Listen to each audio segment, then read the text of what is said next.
본 방송에서 제공하는 투자 정보는 투자 판단에 대한 조언입니다. 방송에서 제공하는 주식의 가치, 가격 상승 및 하락에 대해서는 방송사에서 보장하지 않습니다. 여러분의 성공 투자를 위한 실전 전략을 제시해드리고 있는 도노리스탁의 오사무엘입니다. 지난주 시장 상황이 급변을 하면서 계좌들이 많이 회복되고 있는 이런 모습 속에서 여러분의 계좌가 어떠한 지금 상황에 처해져 있는지 한 번씩 점검해보는 그런 시간이 아닐까 이렇게 판단합니다. 주가 지수가 점차 이제 상승을 하는 가운데 이 지수의 흐름이 지속적으로 상승할 것인가라는 기대감이 있는가 한편에 또 주식이 다시금 꺾여서 하방으로 전환되지 않을까 염려도 함께 있는 그런 시간입니다. 그래서 여러분의 계좌가 회복되는 이런 상황 속에서 적극적으로 수익을 꾀거나 또는 어느 정도 손실을 마무리하는 그러한 재빠른 판단이 필요한 상황이 아닌가 이런 말씀을 드리고요. 제가 지난 시간에도 자주 말씀드렸습니다만 주가가 회복되는 과정에서 내 주식이 손실인 상황이라는 것 때문에 정리를 못하는 그러한 판단 미스를 하지 말라는 말씀을 드립니다. 어느 정도 회복이 되면 손실이라도 정리하는 용단이 필요하다는 말씀을 드립니다. 왜냐하면 주가라는 것이 이렇게 올랐다가 또 빠졌다가 또 올라가는 속성인데 어느 정도 저항 때 오게 되면 정리를 해서 주가가 빠졌을 때 수량을 더 늘리는 전략을 취해야만 내 계좌가 만회되는 속도가 빨라진다는 것. 이것을 유념하시기 바라고요. 자, 기술적인 분석을 해드릴 때마다 기술적인 그 안목을 키워가시는 시간 되시기를 바라겠습니다.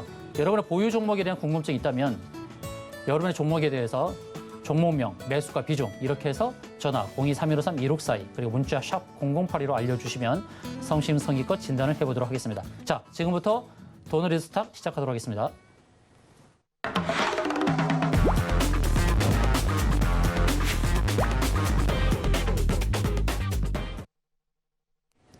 오늘 주식장을 주도했던 키워드가 무엇인지 살펴보고 그 관련 키워드를 통해서 연관된 종목들을 알아보는 시간을 갖도록 하겠습니다.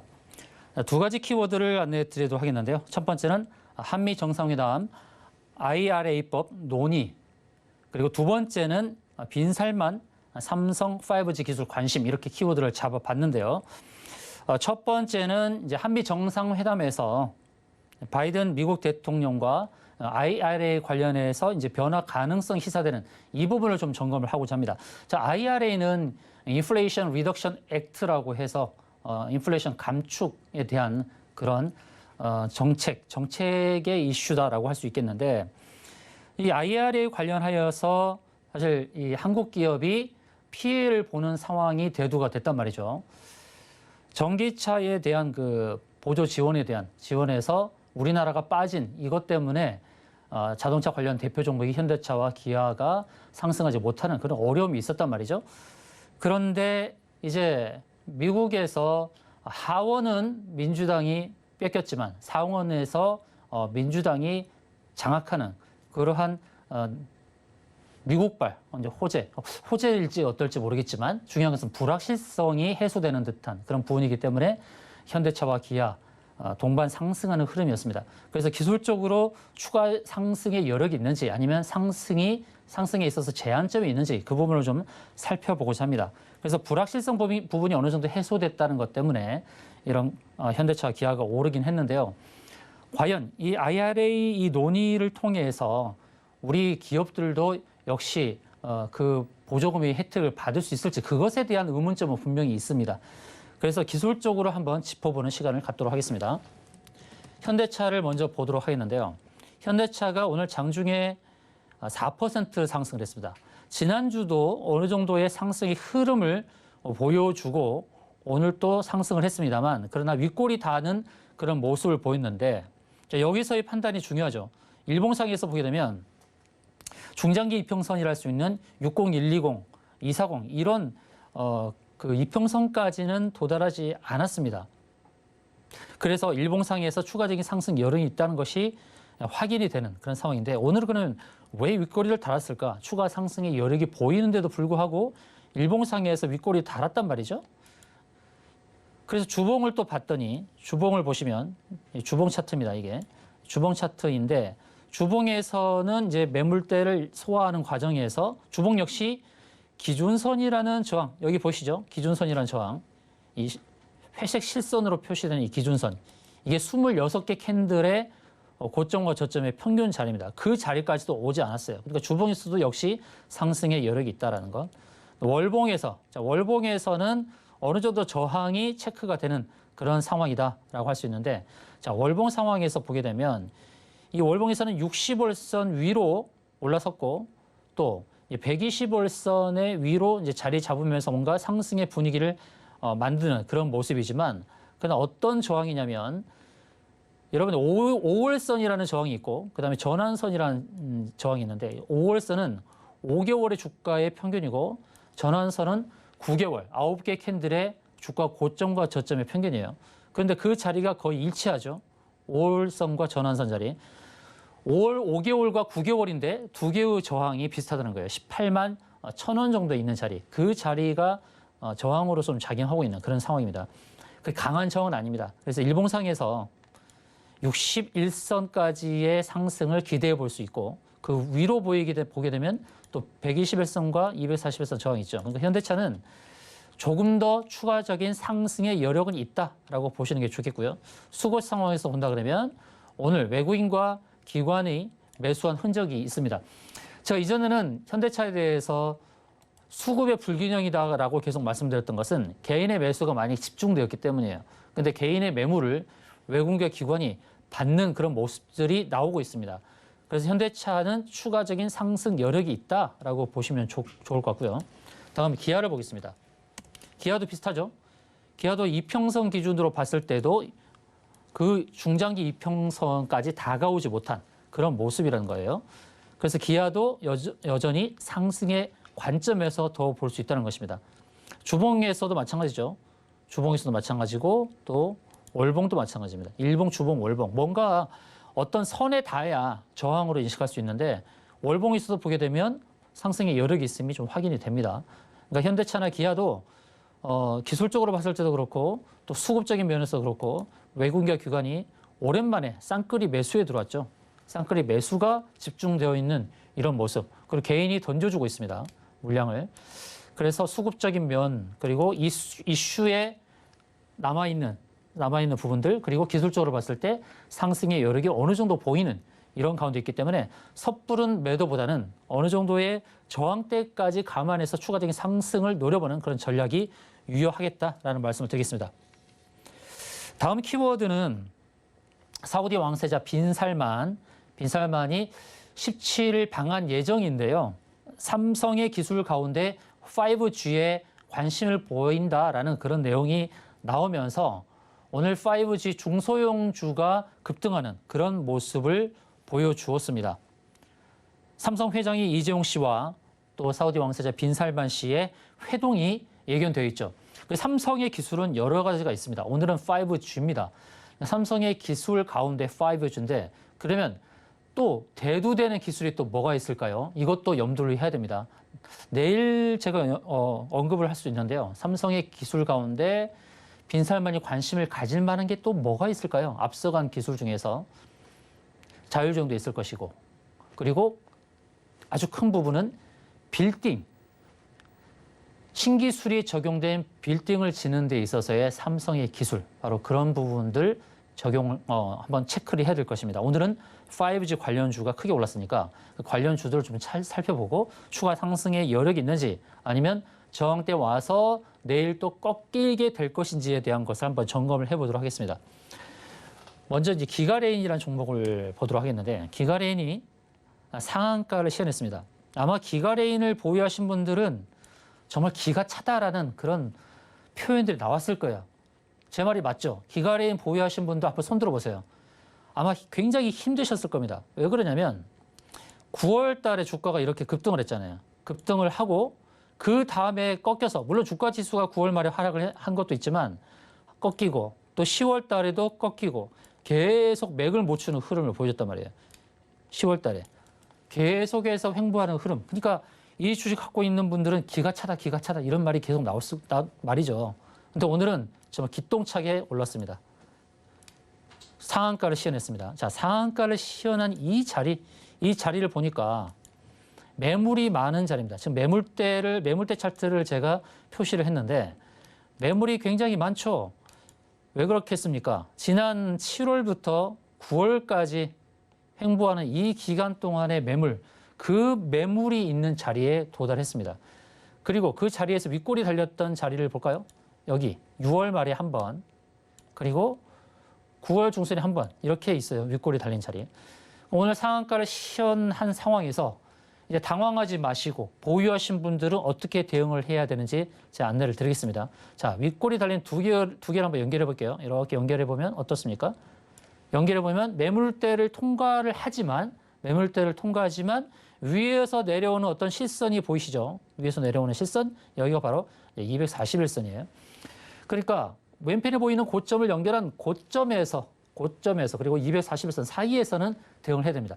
매물대를 돌파하는 그런 거래량을 동반하는 상승이 나타난다 하더라도 내일장에서는 바로 이와 같은 자리에서는 잘 대응을 하시는 것이 좋겠다는 겁니다. 윗골이 달리고 밀릴 수가 있으니까 조심하자라는 관점에서 안내를 드립니다. 또 이 자리를 놓치게 되면 하락이 깊어지면서 또 기가 차다 이런 그 언급을 하실 수가 있으니까 자, 기똥찬 오늘 상승의 흐름 이어서 갭상승이 나타났을 때 내일은 잘 매도 대응을 하시는 게 좋겠다라는 말씀 드립니다. 혼자서 대응하기 어렵다라고 하신 분들은 제가 안내 드리는 톡방이 있으니까 거기에 눈치껏 들어오셔가지고 질문하셔서 대응법 챙겨가시길 바라겠습니다. 다음은 기산텔레콤을 보도록 하겠습니다. 자, 기산텔레콤 이 종목도 오늘 크게 상승을 했죠. 자, 기산텔레콤을 이 종목을 봤을 때는 참 두 가지 재료 때문에 상승이 좀 크게 나타나는 것을 빠르게 캐치를 했어야 돼요. 주식을 오래 하신 분들은 아실 거예요. 어떤 부분이냐? 기산텔레콤이 5G이면서 동시에 UAM, 어반 에어 모빌리티 관련 그런 종목이라는 것, 드론 관련주라는 것은 빨리 체크를 해서 두 가지 재료가 작용하겠구나. 오늘 배셀이 급등했죠. 배셀 급등했습니다. UAM, 드론 관련주가 급등을 했는데 기산텔레콤이 5G면서 드론 관련주 이렇게 두 개의 겹 호재가 작용했기 때문에 오늘 급등의 가능성이 있다는 것을 빨리 체크했어야 돼요. 분봉을 볼까요? 분봉을 보면은 이게 5분봉이거든요. 5분봉에서 한 2시쯤까지는 그렇게 큰 움직임이 없었어요. 근데 기산텔레콤은 눈치를 챘어야 됩니다. 두 가지 재료가 작용하면서 5G 종목이 급등을 할 때 오늘 5G 종목이 다 오른 거 아니잖아요. 다 오른 게 아닙니다. 몇 개의 종목만 특정적인 종목만 올랐단 말이죠. 근데 기산텔레콤이 두 가지 재료가 있었기 때문에 5G 관련해서도 빠르게 판단해서 이 종목은 두 개의 겹포지로 올라갔겠구나라고 판단했어야 되는 그런 종목이었다라는 말씀을 드리고요. 역시 추가적인 상승이 기대가 되죠. 앞서 설명드렸던 기가라인은 오늘 상한가를 시연하면서 기술적으로 봤을 때에 두 개의 고점을 연결한 추세 상승, 추세 연결선과 내려오는 241선을 만나는 그 자리가 이제 저항되기 때문에 갭상승했을 때 매도 대응하지만 일단 상한가를 시연한 종목이 다 그 다음날 오르는 게 다 아니죠. 상한가를 시연해도 그 다음날 하락 가능성이 있는 종목들이 여러 있지만 기간에는 상승 가능성이 높다는 것을 말씀드린 포인트는 바로 기술적으로 봤을 때 맥점이 있다. 상승 여력이 있다. 기산텔레콤도 마찬가지죠. 오늘 19% 상승으로 마감을 했는데 이렇게 위쪽으로 좀 상승이 열려 있어요. 그리고 기산텔레콤이 만약에 내일 보합권에서 그리고 소폭 오른 1에서 2% 소폭 오른 상황에서의 출발이 예정되어 있다. 그것이 보인다라고 한다 그러면 붙어도 됩니다. 따라 붙어도 될 수 있습니다. 가능성이 있습니다. 그래서 제가 표시한 자리, 이 자리, 이런 자리에서는 대응을 해볼 수 있어요. 자, 눈치껏 대응해 볼 수 있도록 안내를 드릴 테니까 기산텔레콤 보유하신 분도 슬쩍 제 톡방에 들어오시면 되겠습니다. 오른쪽에 QR코드 있죠? QR코드 찍고 들어오셔도 되겠고요. 그 다음 머큐리를 볼게요. 자, 머큐리도 5G 관련 종목인데요. 오늘 21% 급등을 하고 윗골이 살짝 달렸죠. 근데 기술적으로 보면은 무언가 선에 강하게 부딪혔죠. 241선에 강하게 부딪혔습니다. 근데 이것도 윗꼬리에 대한 해석이 달라야 됩니다. 매번 윗꼬리가 달리면 안 좋다 이렇게 보는 것은 아니다. 윗꼬리의 패턴이 여러 가지가 있는데 제가 알려드린 게 있죠. 어떻게 대응하면 좋겠다. 어느 정도의 고점에서 발생했을 때 바로 이런 거. 윗꼬리가 아주 긴 아래 꼬리보다 윗꼬리가 긴 십자형 도지의 패턴, 이건 안 좋은 패턴이다라고 안내를 드렸죠. 두 번째는 어떤 패턴 안 좋다고 했습니까? 음봉, 장대 음봉을 만났을 때 여기죠. 머큐리, 여기 이렇게 두 가지 패턴, 이런 패턴은 안 좋다라고 말씀드렸습니다.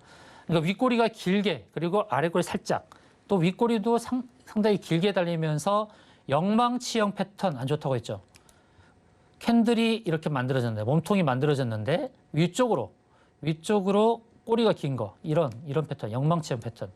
이렇게 세 가지 패턴이 나왔을 때 고점에서 매도 대응할 포인트다. 이 캔들의 모양을 보면서 고점에서 어디서 매도할지를 판단하는 겁니다. 아무 데서나 파는 것이 아니다. 캔들의 모양을 보면서 판단을 한다. 그런데 오늘 발생한 것은 윗꼬리가 길지도 않고 세 가지 패턴은 아니다는 거죠. 물론 241선의 저항이 부딪히긴 했습니다만 내일의 상황을 보면서 대응해 볼 수 있다는 겁니다. 자, 매물대 차트를 제가 표시를 했죠. 매물이 가장 많은 자리를 표시했습니다.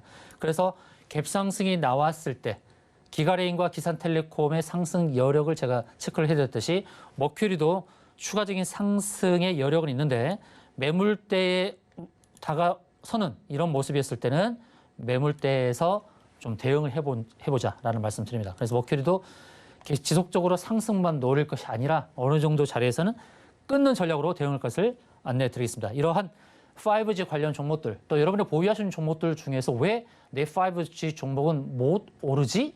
라는 그런 의문점이 드신 분들은 아래 나가는 이 톡방, 노란 톡방에 들어오셔서 종목 질의를 남겨주십시오. 그러면 제가 어떤 방법으로 대응할지에 대한 힌트를 드리도록 하겠습니다. 자, 지금부터 여러분의 보유 종목에 대한 상담을 진행할 텐데요. 전화 02-3153-2642, 그리고 문자 샵 0082로 여러분의 종목명 그리고 매수가, 비중 이렇게 알려주시기 바랍니다. 그러면 상담 진행하도록 하겠습니다.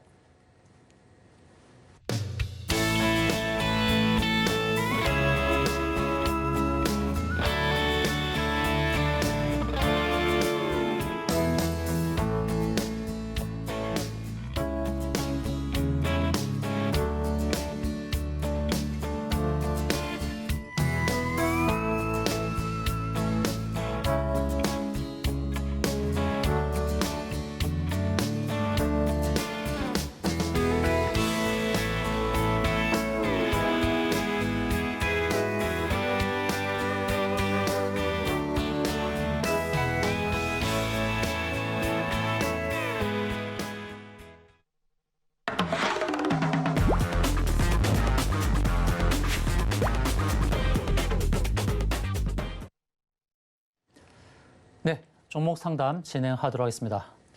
문자로 문의가 들어온 종목인데요. 아모레G 매수가 44,000원에 비중 20%네요. 자, 아모레G를 보도록 하겠습니다. 자, 이 화장품 관련 종목이 10월 달에 횡보를 하고 11월 들어서 상승의 모습을 보여주고 있죠. 물론 지수의 상승에 영향도 있었을 것이다 라고 볼 수 있고요. 그리고 한편으로는 이 종목이 이제 기관이 계속해서 매수하면서 상승의 틀을 잡고 있다. 그리고 특히 연기금이 지속적으로 사는 모습은 굉장히 반갑죠. 수급 상황에서 뭔가 변화가 있구나. 기관의 매수가 들어오고 있다는 거. 그리고 힌트를 드리자면 기관이 어느 지점에서 들어오는가. 기관도 바닥권에서 살펴보고 들어오는 그런 판단을 하죠. 자, 어디서 판단을 했는지 이건 너무나 비싼 거기 때문에 그냥 눈치껏만 힌트를 드리겠습니다. 비싼 정보라서 그냥 살짝만 팁을 드릴게요. 23,000원짜리는 저점을 잡는 자리입니다. 저점을 잡는 자리. 이 자리에 대해 왜 여기가 저점을 잡는 자리였는가? 이것은 너무 비싼 팁이기 때문에 그걸 공개를 할 수 없습니다. 제가 이제 교육장에 오신 분들에게는 최저점을 잡는 기법에 대해서 제가 소개를 드릴 겁니다. 자, 주봉을 보겠습니다. 자, 주봉을 보게 되면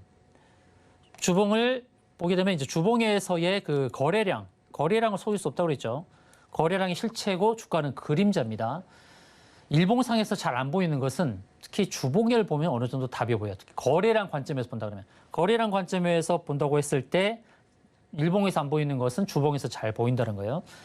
주봉에서 봤을 때 지난 10월 말에 거래량이 굉장히 많이 발생했죠. 이 10월 말에 발생했던 거래량은 올해 들어서 최고 거래량입니다. 주봉으로 따졌을 때 이 최고 거래량이 발생했을 때 눈치를 챘어야 되죠. 아, 이게 의미 있는 상승의 시그널이다라고도 볼 수 있는 것입니다. 근데 이 매수의 주체가 누구였다고요? 기관이고 기관 중에 연기금이었다라는 거. 연기금은 지속적으로 매수하는 속성이 있죠. 그들이 포트폴리오를 구성을 할 때는 어느 정도의 방향성을 가지고 사는 그런 패턴을 갖고 있습니다. 팔 때도 좀 어느 정도 있다가 단기 단타하기가 어려운 속성을 갖고 있는 게 바로 연기금이죠. 자, 연기가 나죠. 솔솔 연기가 납니다. 연기금이 좀 매수하는 그런 패턴. 그래서 아무래주는 추가 상승의 여력이 있겠죠. 기술적으로 볼까요? 기술적으로 본다 그러면 자, 오늘은 뭔가 변화가 일어나는 장소입니다. 여기가 특히 60일선이라든지 120일선이라든지 이런 자리, 60일선은 3개월의 주가 평균, 120일선은 6개월의 주가 평균 이런 자리가 오게 되면 거래가 활발해집니다. 모두가 이제 저항이라는 것은 어느 정도 알고 있거든요. 그래서 이 저항대를 어떻게 가느냐. 이 저항대 왔을 때는 눈치 보면서 팔기도 하고 또 더 올리려고 한다 그러면 그 저항대를 감안해서 치고받고 하면서 그 매물을 쏟아붓기도 하고 받기도 하고 이렇게 하는 그런 전투가 벌어지는 그런 자리입니다. 바로 이런 저항대 자리가. 근데 저항대에서 치고받고 하다 보니까 뭐가 발생했어요? 십자형 도지가 발생했죠. 십자형 도지가 발생했는데 그런데 이 자리는 두 개의 의미가 있습니다. 이 구름층이라는 자리가 있죠. 구름층은 뭡니까? 구름층은 매물대죠. 일목균형표의 구름층은 매물대죠. 선행스팬 1, 선행스팬 2로 표시되는 이 자리는 과거에 거래가 많이 되었던 흔적을 앞으로 끄집어 온 겁니다. 근데 그 선행스팬 1 자리와 60일선이 거의 일치하는 자리, 바로 두 개의 저항이 작용하는 그 자리에서 거래도 많이 일어나고 또 매수 매도도 활발해지는 겁니다. 근데 그 자리에서의 그 매수 주체가 기관이었다는 것에 의미가 있다는 거예요. 그래서 개인과 외국인은 매물을 쏟아내고 당연히 60일선 저항이다 보니까 매물을 쏟아내죠. 그런 자리에서 연기금은 또 주워 담고 그렇다고 한다면 여기서 어느 정도의 횡보를 한다 하더라도 위쪽의 구름층까지 그리고 위로 보는 120일선까지는 추가적인 상승이 가능하지 않을까. 물론 외부적인 변수가 있습니다. 코로나가 다시 활발해지면서 화장품의 수요가 줄어들 수 있다라는 그 변수가 있습니다. 근데 한편으로는 이제 중국의 관군제라는 특수도 기대가 되는 부분이지만 이 코로나 변수 때문에 그 특수를 누리지 못할까라는 그 외성적인 변수가 있다는 것입니다. 근데 한편으로는 또 이제 블랙 프라이데이에 대한 기대감이 또 있죠. 블랙 프라이데이의 수요 이런 부분도 있습니다. 그러니까 지금은 외성적인 변수가 두 개가 지금 부닥치고 싸우는 그런 흐름입니다. 그러나 기술적으로 봤을 때는 추가적인 상승의 여력이 있다는 것을 감안하시고 제가 표시하는 자리 구름층 상단 32,000원대부터 그다음에 121선 33,000원대 거기까지를 바라보고 1차 대응할 만하다라는 말씀을 드리도록 하겠습니다. 다음 문자로 문의가 들어온 종목 윈텍을 보도록 하겠습니다. 자, 윈텍 최근에 급등이 나왔었죠. 매수가 2,530원에 비중 10%네요. 자, 최근에 사셨을 수도 있고 오늘 사셨을 수도 있고요.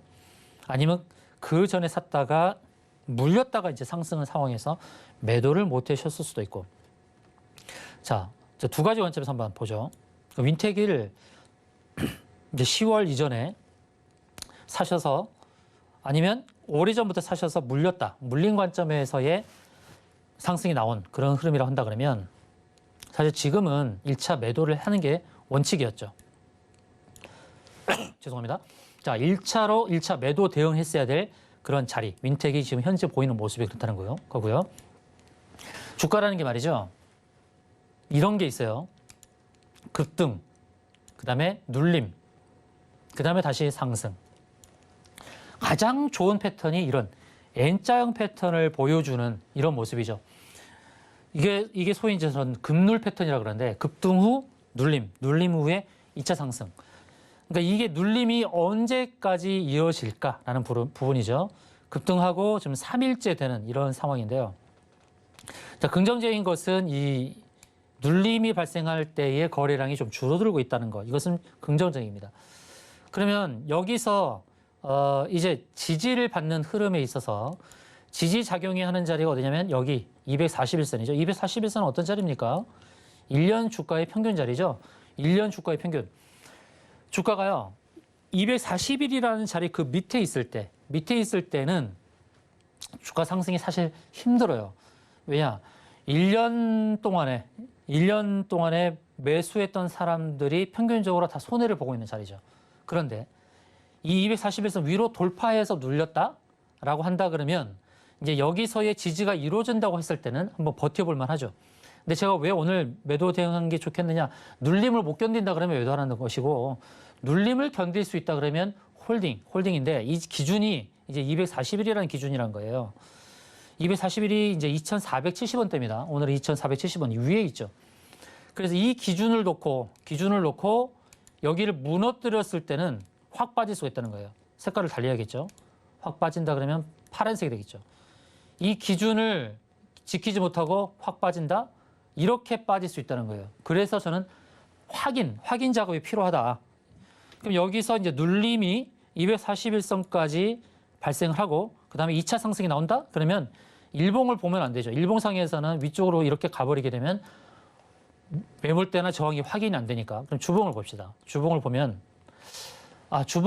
좀 안타까운 부분이 있습니다. 어떤 게 안타까운 부분이냐? 여기거든요, 여기. 이거 뭐냐면 주봉 구름층의 한계까지 갔다 왔다는 거예요. 주봉 구름층의 한계에 도달했다가 밀렸다라는 차원에서 좀 안타깝다. 왜냐하면 주봉 구름층의 상단에 굉장히 강한 저항이거든요. 한번 볼까요? 자, 푸른저축은행이라는 종목을 보겠습니다. 주봉 구름층의 평평한 자리, 이 상단을 보게 되면 어떻습니까? 여기 왔을 때 주가가 머물고 있다가 급락이 나오죠. 이 주봉 구름층은 굉장히 강한 저항입니다. 일본 구름층은 이렇게 강하진 않아요. 일본 구름층은 밀려도 크게 밀리지 않고 2차 상승이 나올 가능성이 높아요. 근데 주봉 구름층은 부딪히게 되면 아주 강합니다. 그래서 확 밀리는 자리예요. 그래서 다시금 말씀드리는데 윈텍이 주봉에서 봤을 때 주봉 구름층 상단에 갔다 왔다는 차원에서 조심스럽다. 이게 아주 강한 저항입니다.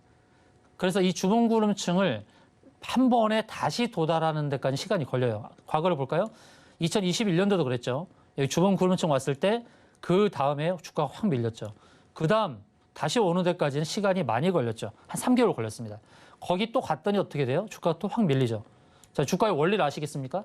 주봉 구름층은 어떻다? 아주 강한 저항이다. 그래서 윈텍의 과거 흐름을 봤을 때 주봉 구름층이 오게 되면 크게 밀리는구나.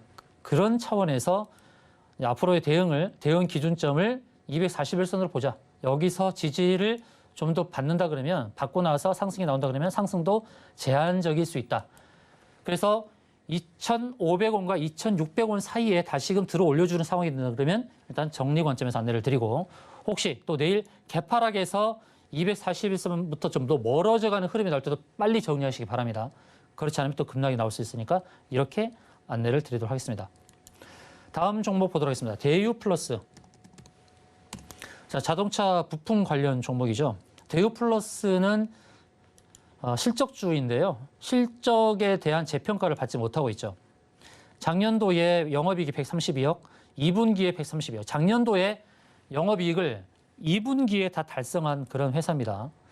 그런데도 주가가 재대접을 받지 못하는 것은 수급 상황에서 지난 10월까지 계속 불균형이 일어났어요. 그러다가 이제 외인이 좀 담고 있는 그런 모습을 보이고 있죠. 물론 이 외인이 우리가 기대하는 아주 그 노랑머리 외국인을 할까요? 그런 우리가 알고 있는 차원에서의 외국인이 아닐 수도 있다라는 것은 감안을 해야 됩니다.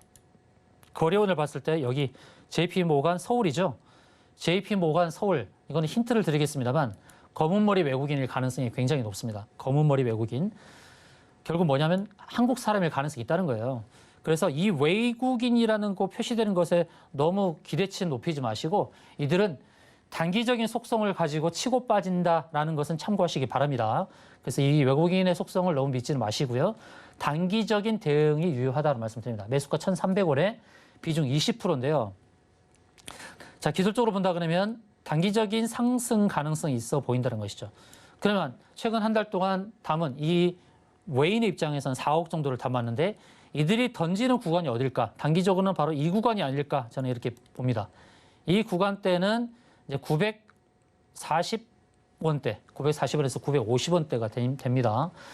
비중 20% 담으셨는데 조금 더 담으셔도 되겠습니다. 조금 더 담으셔서 평타를 좀 낮추시고 제가 안내드리는 940원과 950원 사이에 왔을 때는 전량 다 정리하시기 바라겠습니다. 손해를 무릅쓰고 정리하실 것을 안내드립니다. 왜? 대우플러스 쉽지 않은 종목이 있기 때문에 그렇거든요. 쉽지 않습니다. 대우플러스의 최근 흐름을 보시게 되면 계속 윗꼬리를 달죠. 어렵죠. 이렇게 윗꼬리 계속 다는 흐름이잖아요. 그러니까 조금 오르려고 한다 그러면 누군가 그냥 물량을 던지는 거예요. 그래서 어려운 종목이니까 주가가 상승이 나타났을 때 또 여기서 윗꼬리 들고 확 밀릴 수 있으니까요. 제가 안내드리는 940과 950 사이에서는 전량 정리하시고 다른 종목을 보실 것을 안내드립니다. 자, 전화 상담 이어가도록 하겠습니다. 여보세요? 네, 여보세요? 네, 안녕하세요. 어떤 종목 네, 궁금하신가요? 네, 반갑습니다. 네, 반갑습니다. 네, 현대백화점 지금 매수한 지가 1년이 넘었는데요. 1년 넘으셨어요? 네. 네. 그런데 물을 좀 타고 이제 그래서 지금 한 51% 되는데요. 이게, 여기 그 매수가까지 올라는지 아니면 손해를 좀 봐야 되는지 네, 좀 상담 좀 하고 싶어서 전화드렸어요. 네. 매수가가 얼마라고 하셨죠? 81,200원이요. 네, 비중이 51%로 하셨나요? 네. 보유하신 지 얼마 되셨어요? 1년 한 6개월 정도 되는 것 같아요. 1년 6개월이요? 네. 시장에 여유 자금을 하셨어요? 예, 예. 그러면 앞으로 어느 정도는 더 견디실 수 있으세요? 기간으로 따졌을 때? 그냥 뭐, 지금 이제 손실은 하고 싶지 않고요. 네. 그냥 좀 들고 갈까 싶은데요. 1년 정도 견디실 수 있으신가요? 1년 정도까지 가요? 네. 아, 1년 정도 견디실 수 있으시죠? 1년 반도 견디셨는데. 네.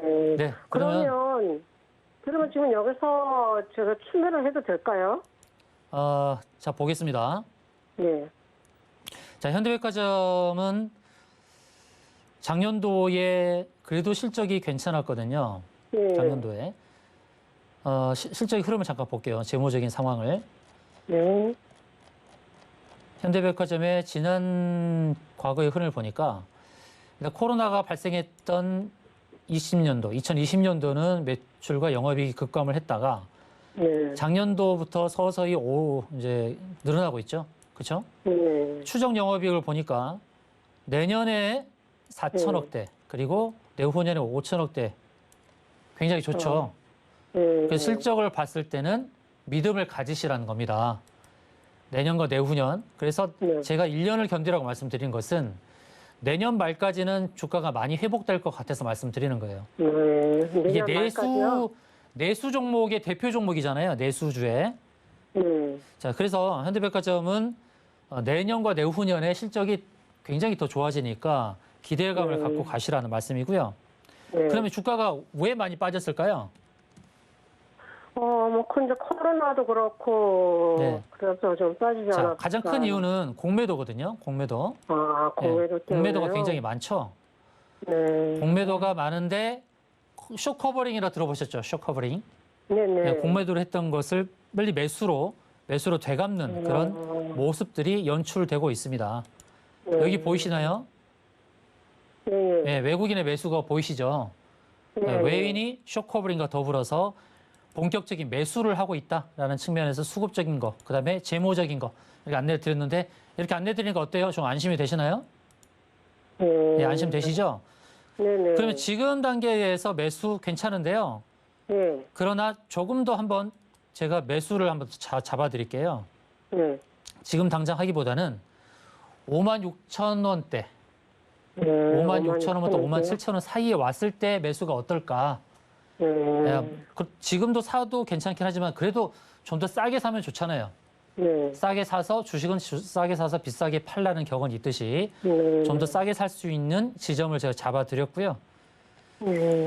기술적으로 맥점이 더 있긴 해요. 맥점을 잡으시려면 제가 또 잊어버릴지 모르니까 제 톡방에 네. 들어오셔서 한번 질문 좀 남겨주시겠어요? 네네. 예, 톡방 들어오셔서 현대백화점 어디서 잡아야 될지 좀 문의를 한 번 더 하시고요. 자, 그럼 네. 매도 목표를 어떻게 잡느냐? 자, 지금 월봉을 보고 있습니다. 월봉. 네. 예, 장기 흐름을 봤을 때 월봉을 통해서 장기 흐름을 짚어볼 수 있거든요. 2021년도에 주가가 어디서 꺾였는지가 딱 보입니다. 그렇죠? 지수에 꺾인 자리와 네. 이 현대백화점 주가가 꺾이는 자리 거의 비슷한 흐름인데 현대백화점은 월봉상에서 이 60월선이라는 자리 여기가 이제 5년 주가의 평균 자리입니다. 5년 주가의 평균 자리는 그 저항에서 크게 밀린 겁니다. 그래서 월봉에서의 아주 큰 저항 자리는 바로 60월선 그리고 120월선이에요. 아시겠죠? 네네. 60월선은 5년 주가의 평균 그리고 120월선은 10년 주가의 평균이에요. 그러니까 시청자님 이 네. 주가가 여기서 이제 향해 가는 방향을 봤을 때 내년도 말에 제가 볼 때는 여기 이 자리까지는 온다는 거예요. 이 자리까지. 그래요? 제가 표시한 자리까지. 여기가 네. 85,000원이 넘는 자리예요.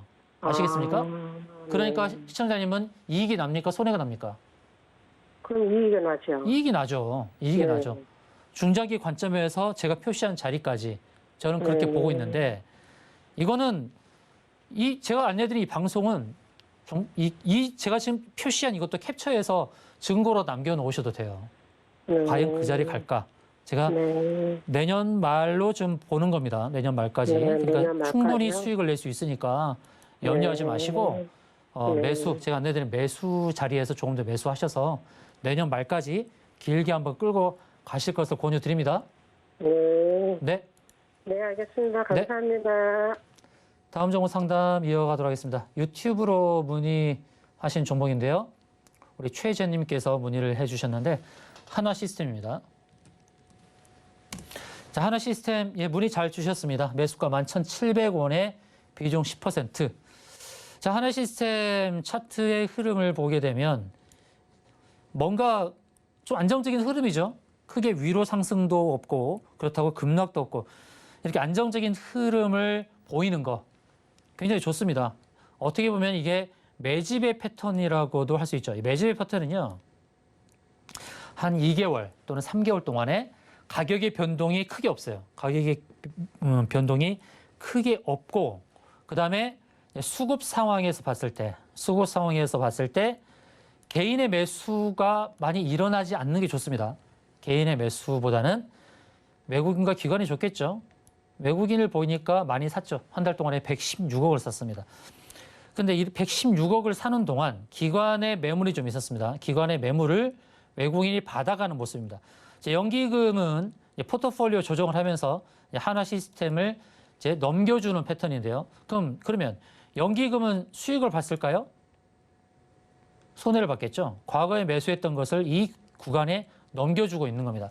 연기금이 매번 수익을 보는 거 아닙니다. 근데 왜 손해를 보고 팔까? 포트폴리오를 어느 분기마다 조정을 하기 때문이에요. 연기금은 어쩔 수 없이 파는 거예요. 손해를 보고 그것을 눈치채고 외국인이 그것을 받아내고 있는 상황이다. 수급 상황에서 굉장히 긍정적이다라고 볼 수 있겠고 그러면 이제는 또 실적을 봐야죠. 실적인 부분에서 기대치가 있을까? 저는 올해보다 내년이 좋을 것이다 보고 있습니다. 저는 지금 열어보기도 전에 내년이 좋을 것이다 그랬는데 보나만 합니다. 그렇죠? 내후년이 더 좋아지고 있죠. 작년도에 1,100억 그리고 2024년도에 1,000억대의 영업이익을 다시금 기록합니다. 그리고 내후년은 더 좋을 거예요. 2025년은 더 좋을 겁니다. 하나 시스템은 계속해서 실적이 좋아지는 그런 회사. 실적을 기준으로 봤을 때 작년보다 올해만 좋아서 안 됩니다. 올해보다 내년, 내년보다 내후년 이렇게 실적이 좋아지는 그런 종목이 의미가 있다라고 봐야 됩니다. 하나 시스템은 바닥을 잡았을까요? 일봉에선 잘 보이지 않는 게 주봉과 월봉에서 확인이 되는 건데요. 월봉에서 아주 의미 있는 시그널 하나가 딱 떴죠. 10월 달에 아랫꼬리를 길게 달고 거의 시가를 회복하는 흐름. 이거 여기서 캐치를 해야 돼요. 여기서 캐치를 해야 됩니다. 월봉상에서 이런 흐름은 굉장히 좋은 흐름이고요. 2020년도에 보여줬던 3월 달에 보여줬던 코로나 발생했을 때의 아랫꼬리 보이시죠? 아랫꼬리 달고 쭉 끌어올리면서 지속적으로 상승하는 패턴 나왔죠. 월봉에서 10월 달에 발생한 이 아래 꼬리는 굉장히 의미가 있다. 그래서 저는 한우 시스템을 좀 긍정적으로 보고 있고요. 11,700원의 매수가는 좋다라는 말씀을 드리고요. 다만 지금 주가가 그려가는 모습이 바로 역배열이죠. 자, 역배열을 해석하는 게 두 가지가 있습니다. 역배열을 되돌렸을 때 급등이 나와야 되는 거죠. 급등이 나와서 역배열을 딱 깨고 나간다 그러면 급등도 가능하지만 이 역배열의 흐름을 단번에 깨기는 쉽지는 않다는 겁니다. 한해 시스템의 패턴을 봤을 때 최근에 상승이 크게 나타났던 8월 8일자의 상승도 6%, 그리고 6월 10일자의 윗골에 달았던 게 3.6%. 그러니까 상승을 해도 뭐 일일 상승의 변동이 5%, 6% 큰 변동이 나타나지 않는다. 주가가 안정적이긴 하지만 상승이 아주 가파르게 나오는 종목이 아니기 때문에 탄력적인 부분에서 좀 약하다는 겁니다. 그래서 주가가 이제 상승을 할 때에 걸리는 자리도 있어요. 여기 60일도 있고 또 120도 있고 또 240도 있고 이렇단 말이죠. 그래서 보유의 관점에서 본다 그러면 한해 시스템은 그냥 맨 먼저 만드는 60일선에서 한번 대응해 보시는 게 어떨까. 거기가 이제 12,700원 자리입니다. 12,600원부터 12,700원 자리에서 털고 더 상승 탄력이 있는 종목으로 바꾸시는 게 어떨까. 그런 차원에서 좀 안내를 드리도록 하겠습니다. 네, 다음 종목 상담 이어가도록 하겠습니다. 자, 문자로 문의가 들어온 코스모 신소재인데요. 자, 코스모 신소재 이 종목을 보도록 하겠습니다. 자, 코스모 신소재 이 종목을 볼 때 코스모 신소재 이 단일 종목 하나만 보지 마시고 이 회사에 모회사가 있죠.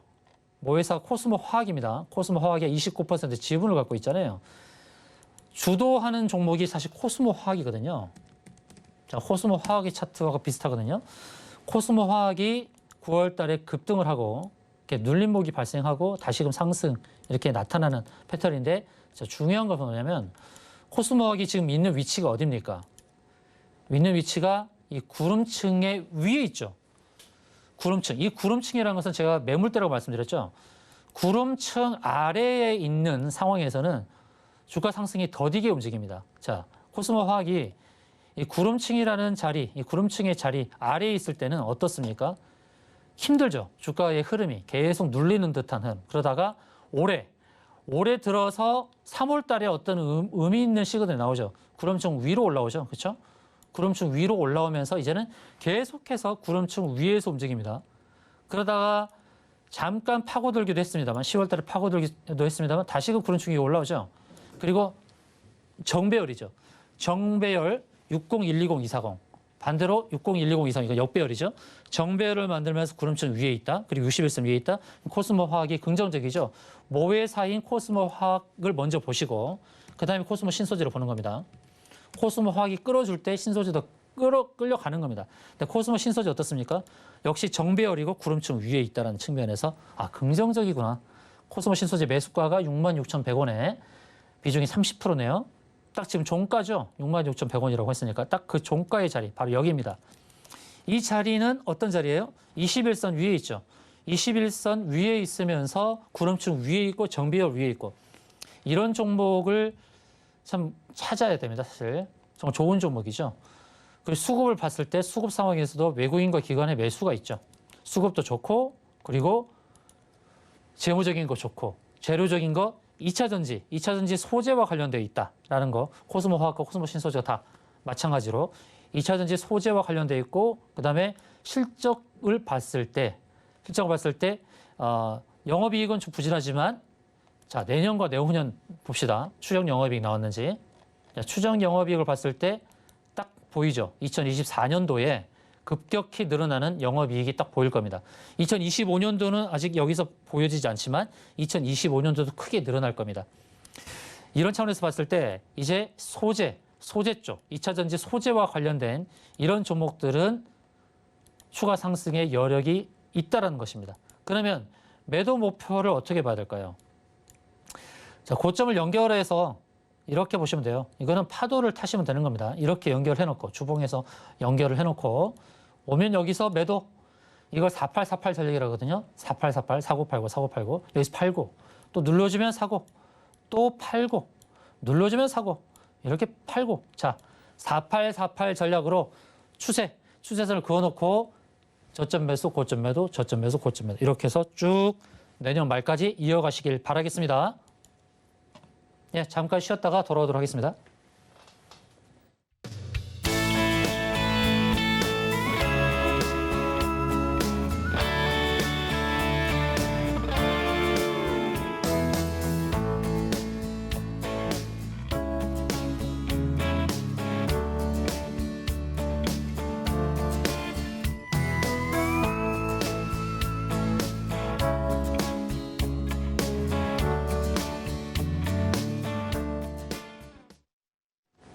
다음 전화 상담 이어가도록 하겠습니다. 여보세요?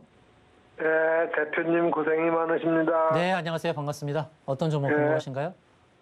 동국산업 5,000원에 10%예요. 예, 동호산업 어떤 부분이 마음에 드셔서 사셨어요? 그냥 텔레비에서 나오길래 샀어요. 아, TV에서 추천을 한 종목인가 보죠? 네, 예. 자, 친환경 에너지 관련 종목이죠. 신재생. 예. 그쵸? 예, 예. 신재생 에너지 관련 종목입니다. 자, 봅시다. 동구산업은 실적 대비 저평가 종목이에요. 예. 자, 기술적인 위치를 제가 살펴보도록 하겠습니다. 오늘은 좀 하락을 했습니다. 3% 하락을 했는데 그 하락의 배경을 보니까 외인이 좀 매도하는 그런 흐름이 나타납니다. 외인이 매도하면서 개인이 매수하는 그런 흐름이었는데, 자, 동국산업 5,000원대 매수 대비해서 200원 정도 빠졌으니까 한 4% 빠진 거 아닙니까? 예. 자, 주봉을 보겠습니다. 주봉 차트를 보니까요.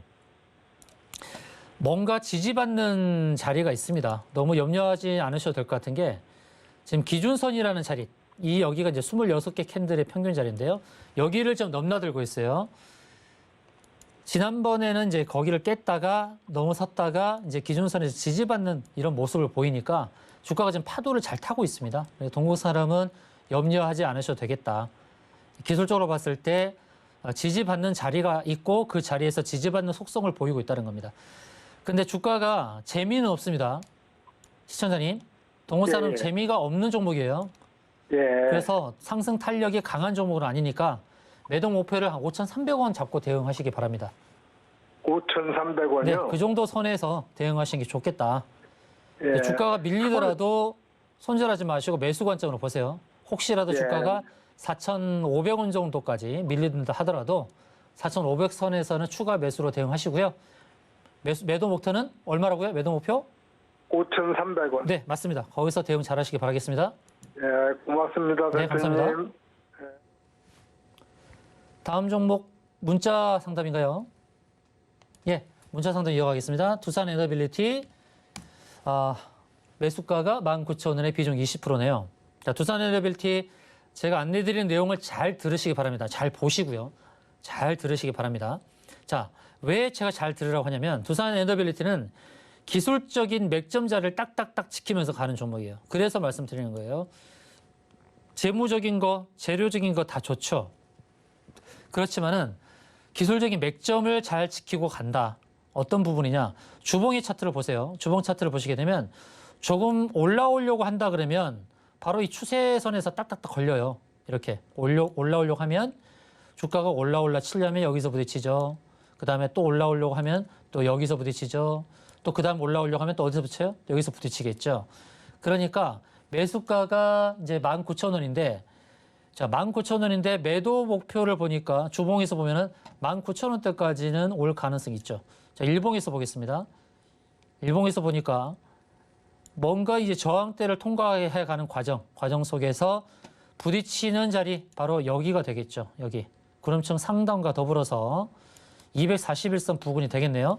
18,000원부터 18,500원의 매도 대응을 제가 권유드립니다.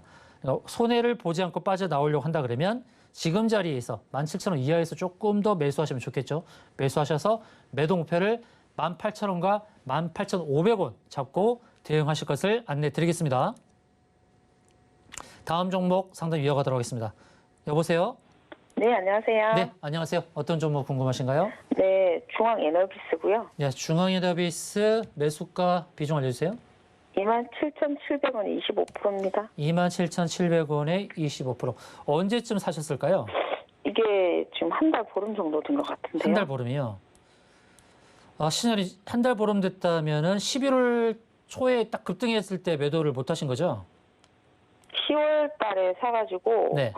지난주에가 한번 본전가까지 왔는데 상한가까지 왔는데 못 팔았어요. 딱 본전가 와서 못 팔았어요. 그렇죠. 이게 제가 이 문의를 잘 주셨어요. 이 종목으로 인해서 많은 분들에게 힌트를 제가 드릴 수 있는 거예요. 어떻게 대응을 해야 될지.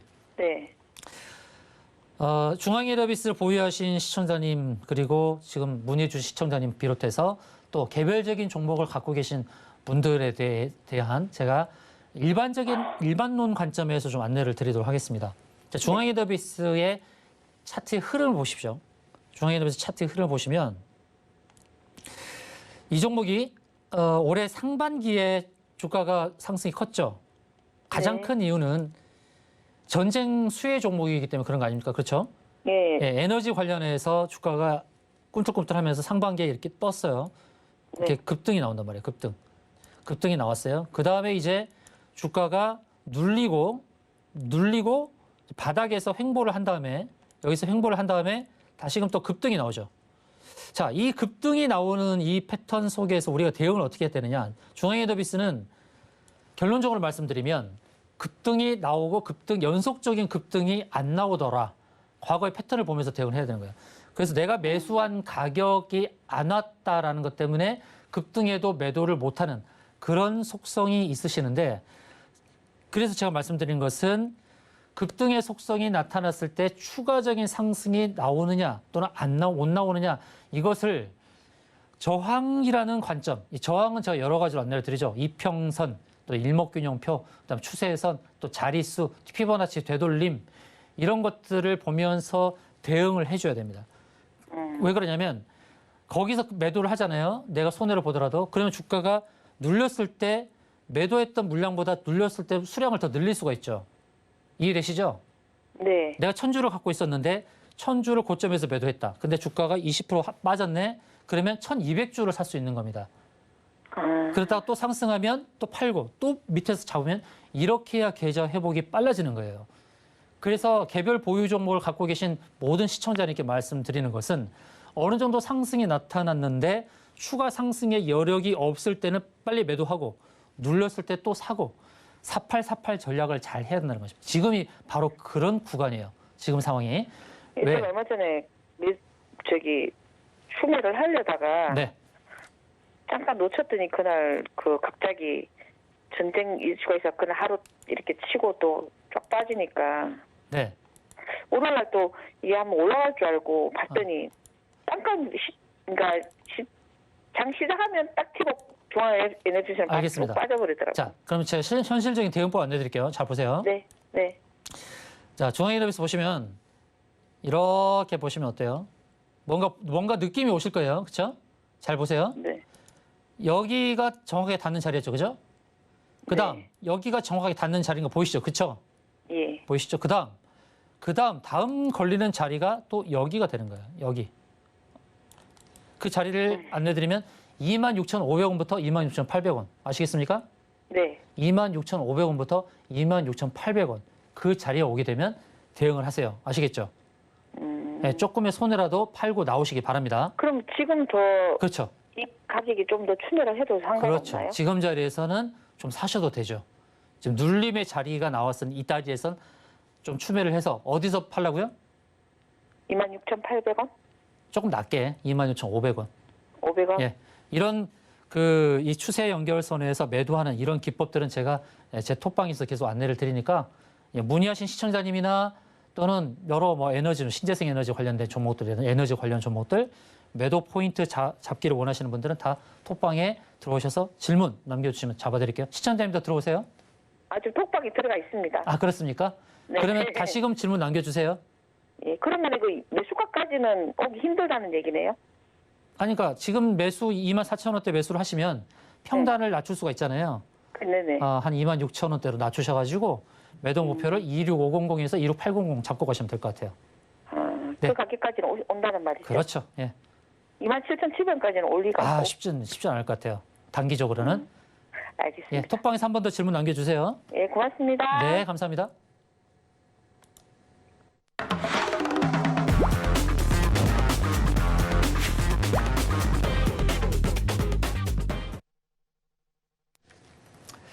자, 내일 시장을 주도할 공약주를 알아보는 시간인데요. 먼저 지난 시간에 소개해드렸던 공약주의 수익률 현황부터 살펴보도록 하겠습니다.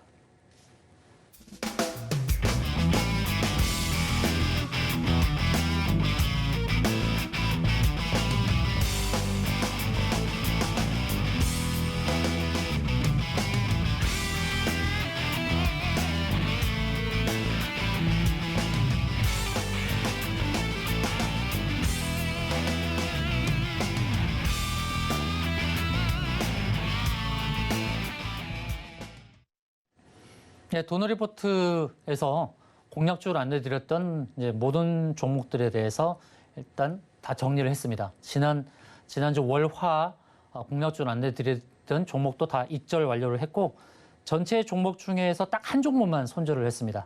자, 운이 좋았고요. 운이 좋았고 또 적절한 타이밍에서 매도의 기술을 좀 실현하지 않았나 이렇게 판단합니다. 자, 지금까지 안내드렸던 공략 종목 중에서 리뷰할 종목이 있고요.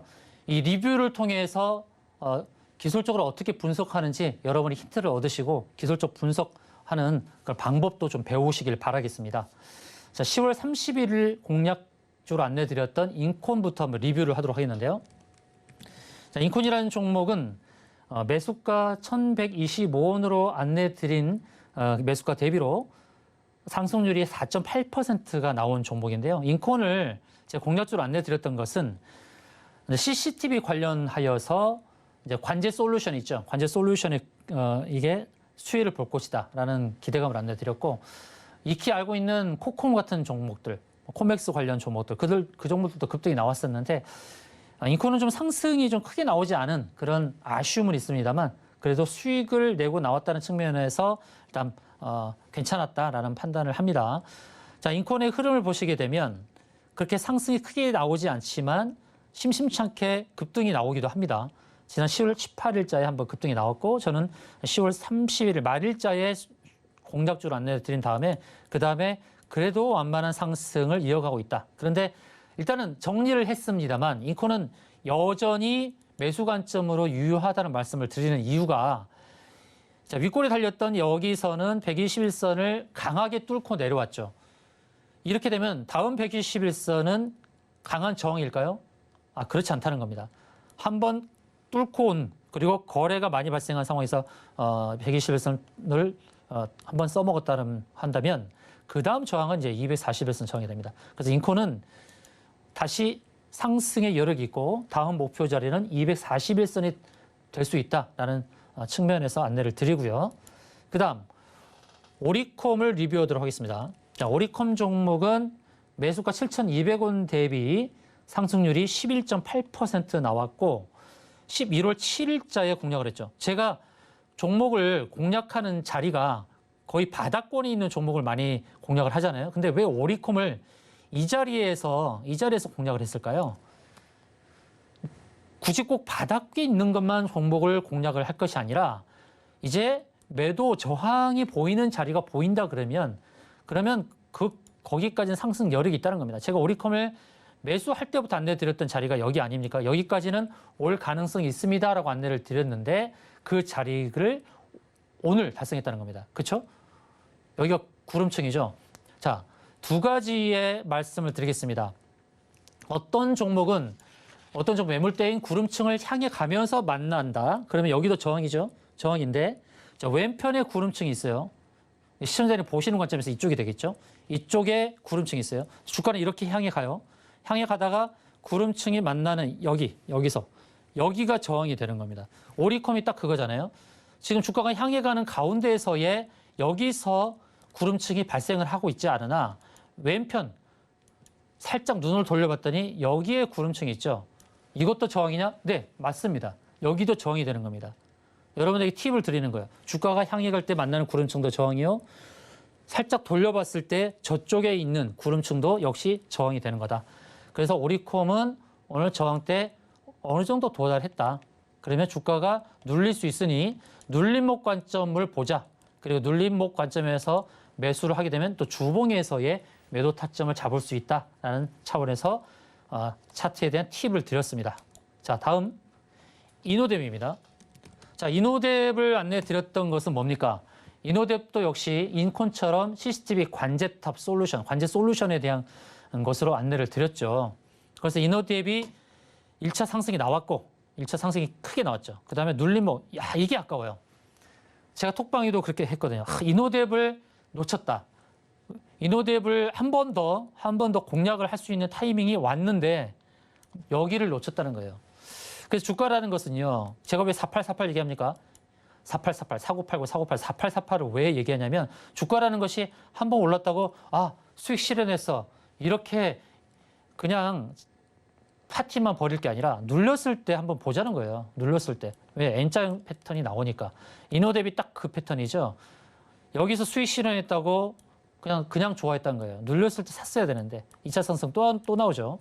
자, 매수가 11,800원 대비로 상승률이 13% 나왔습니다. 왜 이렇게 N자형 패턴으로 상승이 나오냐면 여기 이 121선이라는 저항대 아직 도달하지 않았다라는 관점에서 상승이 나왔다라고 봅니다.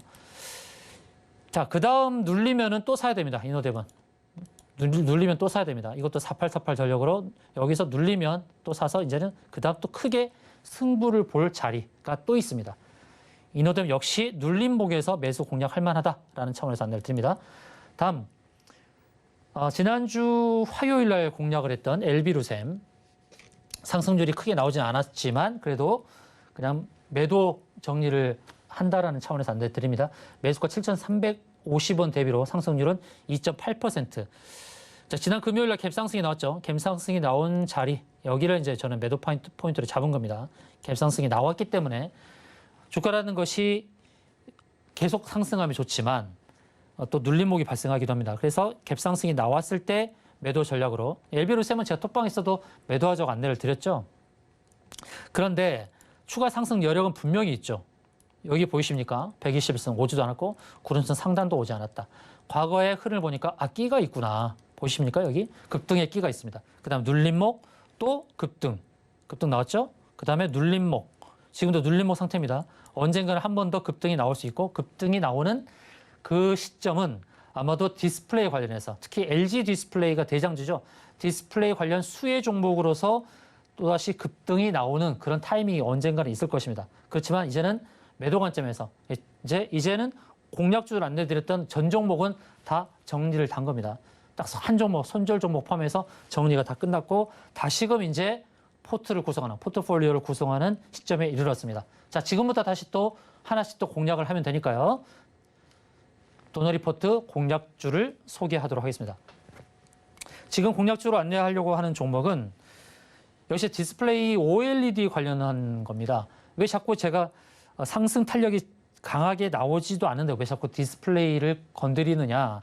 그거는 정부 정책이 그렇기 때문입니다. 정부에서 이 디스플레이 관련하여서 디스플레이 정책을 수립하고 그것을 이끌어 가려고 하는 겁니다.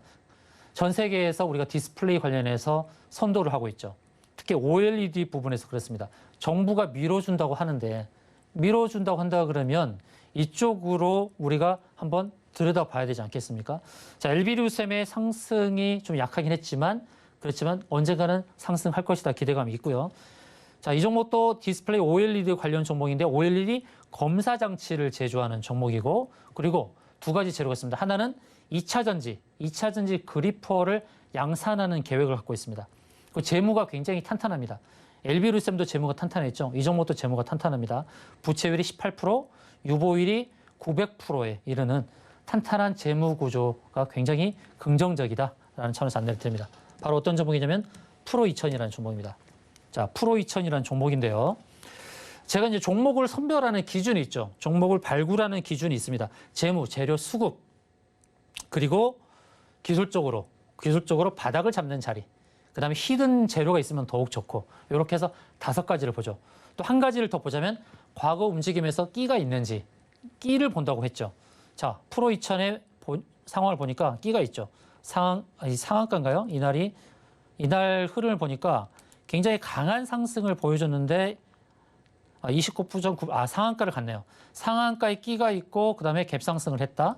그런데 241선이라는 자리를 안착을 해야 되는데 그 자리에 안착을 하고 더 갈 수도 있는데 다시 또 눌러버려요. 다시 또 눌렀습니다. 누르고 한 2주, 3주에 또 횡보를 하죠. 저는 프로2000이 한 번 더 끼를 부리지 않을까. 어느 순간에 또 끼를 부리면서 급등이 나오지 않을까. 그래서 이제는 그 매도 포인트를 잡을 때는 바로 여기, 바로 이런 윗꼬리 자리, 이런 자리에서 매도 포인트를 잡을 수 있지 않을까라는 기대감을 가지고 안내를 드립니다. 재무 구조 굉장히 탄탄합니다. 작년도에 유보율이 900%인데 그 전에는 항상 유보율이 1000%가 넘었어요. 재무 구조 아주 탄탄하고 또 2차 전지라는 그런 부분에서 또 기대치가 있습니다.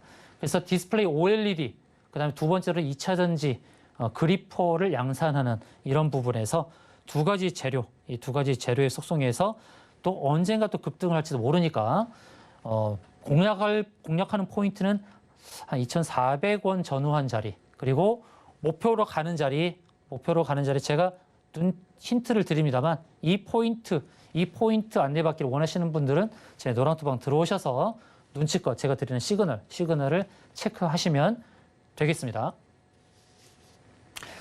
자, 이제 내일장 전략에 대해서 안내를 드리도록 하겠습니다.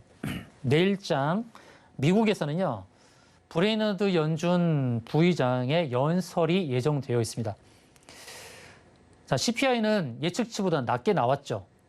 근데 브레이너드 연준이 어떠한 언급을 하게 될지, 자, 물가 지수가 잡힐 것에 대한 기대감으로 금리 인상의 속도 조절론이 대두되고 있는 이런 상황 속에서 금리 인상 기조는 변함없이 이어갈 것이다라는 그런 매파적 발언이 나왔을 때 이 브레이너드 연준 의장의 연준 부의장의 그런 또 의견이 나왔을 때 시장에 부담을 줄 수 있습니다. 그래서 이분의 연설에 대해서도 우리가 귀를 쫑긋 세워야 됩니다. 그리고 내일 미국에서 10월 생산자 물가 지수, CPI에 이어서 PPI가 발표됩니다. 생산자 물가 지수도 좀 살펴봐야겠죠. 자, CPI가 낮게 발표됐기 때문에 PPI도 좀 낮게 발표될 가능성이 있습니다. 예측치보다는. 이제 어느 정도 우리가 확인을 했습니다. CPI가 낮아졌구나는. 그러니까 PPI가 낮게 발표돼도 시장에 아주 시장의 긍정적인 부분에서의 그런 반응을 기대하기 좀 어렵습니다. 그 부분을 참고를 하시고요. 그리고 한국 주도하는 국제 사이버 안보 훈련이 예정이 되어 있는데요. 이와 관련해서 보안주들을 살펴봐야 되는데 보안주가 오늘 먼저 움직였어요. 그래서 내일의 공략주로 안내드릴 종목은 그렇게 눈에 띄지 않습니다. 드림 시큐리티 오늘 급등을 했고 SGA 솔루션주도 좀 순간 급등을 했습니다. 그래서 보안 종목에 대해서 공략주로 안내드리는 그런 부분은 아니다라는 말씀을 드리겠습니다. 자, 요즘 여러분들이 이제 시장 상황을 어떻게 보시는지 모르겠지만 지난주에 미국장이 상승으로 크게 움직이면서 기대치는 분명히 세워졌습니다. 위로 가는 것 아니냐? 기대치가 있습니다. 그러면 지금 상황에서 우리가 어떤 것을 유념하면서 봐야 될까요? 세 가지 포인트죠. 세 가지 포인트입니다. 첫 번째로는 미국 증시의 움직임 중에서 다우지수는 이제 대형주 중심이고 또 S&P 500은 중소형주 중심이고 그리고 우리 장에 많은 영향을 주는 기술주 중심의 나스닥 그리고 특히나 우리 개인들이 선호하는 종목들이 코스닥에 많이 상장되어 있으니까 나스닥의 움직임이 중요하지 않겠습니까? 나스닥 움직임이 첫 번째. 그다음에 두 번째는 원달러 환율의 흐름 중요하고 그다음에 세 번째 외국인의 수급 이렇게 세 가지를 봐야 되죠.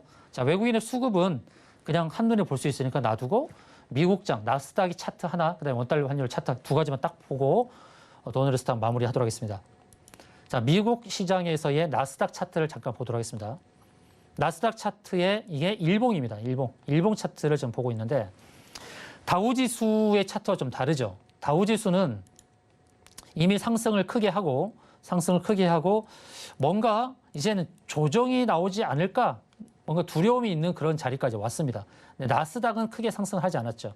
S&P 500도 상승이 크게 나왔고 어느 정도의 저항대 온 모습인데요. 나스닥은 상승한 이후에 추가적인 상승의 여력이 보이는 그런 움직임을 나타내고 있습니다. 일봉입니다. 그 다음 주봉을 보겠습니다.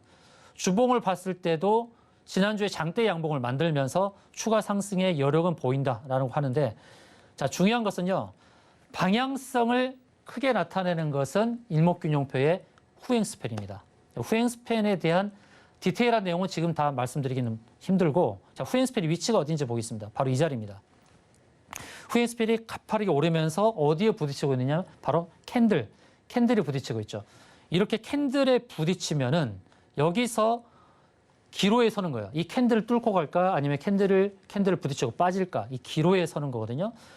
2021년도에 이 후행 스팬의 모습을 보게 되면 이 캔들을 부딪히면서 확 빠졌죠. 이 모습을 본다 그러면 지금도 기로에 있는 겁니다. 그래서 이 주봉 차트에서 봤을 때 이 캔들을 부딪히고 있는 모습에서 한 번 더 꺾일 수 있지 않을까라는 것이 염려가 되는 그런 시점이다라는 것은 유념을 하시고 첫 번째. 그다음 원달러 환율을 보겠습니다. 자, 원달러 환율의 지금 월봉 차트입니다.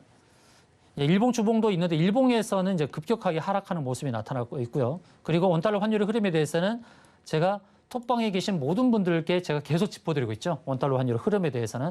그래서 원달러 환율의 흐름, 앞으로의 흐름이 어떤지 점검받기 원하시면 톡방에 들어오셔서 확인하시면 됩니다. 원달러 환율이 굉장히 중요하죠. 왜냐하면 원달러 환율과 우리 주가 지수는 이렇게 크로스를 만듭니다. 크로스 현상을 보인다는 것이에요. 자, 월봉을 보게 되면 월봉에서의 고점을 보면 여기 하나, 그다음에 여기 하나, 이게 코로나 때 발생했던 고점인데요.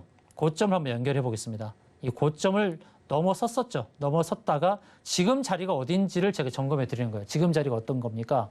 월봉에서 그 자리를 깼다가 지금은 걸쳐 있는 자리입니다. 이 추세선에 딱 걸쳐 있는 자리예요. 그리고 코로나 때 최고가 원달러 환율이 1,296원이었습니다. 1,296원. 지금 저점이 원달러 환율의 저점이 1,308원. 그러니까 1,296원에서 불과 12원 차이죠. 얼마 차이가 안 나요. 꼭 그 1,296원까지 굳이 확인할 것은 아니고 거의 엇비슷하게 왔다는 것입니다.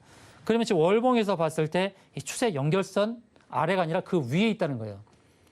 이렇게 본다 그러면 원달러 환율이 급격하게 하락을 했지만 어느 정도 자리에서 지지를 받고 또 재차 상승할 수도 있는 겁니다. 주가도 그렇고 환율도 그렇고 일방형성의 그런 흐름이 지속적으로 이어지기는 쉽지 않아요. 그런 차원에서 본다면 원달러 환율이 재차 상승할 수도 있다는 관점, 그리고 좀 전 보였던 나스닥이 주봉상에서 캔들에 부딪히고 밀릴 수 있다는 관점에서 지금의 시장을 그냥 상승 일변도로 보기보다는 단기적으로 조정도 발생할 수 있다는 그러한 보수적 관점도 견지하면서 균형 잡힌 시각으로 시장 대응을 할 것을 좀 권유를 드리겠습니다. 자, 내일 또 도너리스탁 방송이 있습니다. 내일장에서도 내일 도너리스탁 참여하셔서 또 시장 상황에 대해서 다시금 점검 받으시고요. 또 오늘 다 하지 못하는 종목 상담 내일 또 종목 의뢰하셔서 진단 받으시면 되겠습니다. 제가 준비한 것은 여기까지입니다. 여기까지 시청해 주셔서 정말 감사드립니다.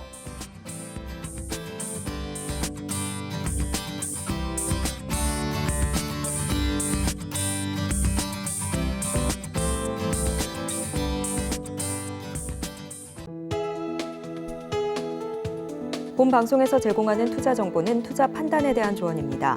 방송에서 제공하는 주식의 가치, 가격 상승 및 하락에 대해서는 방송사에서 보장하지 않습니다.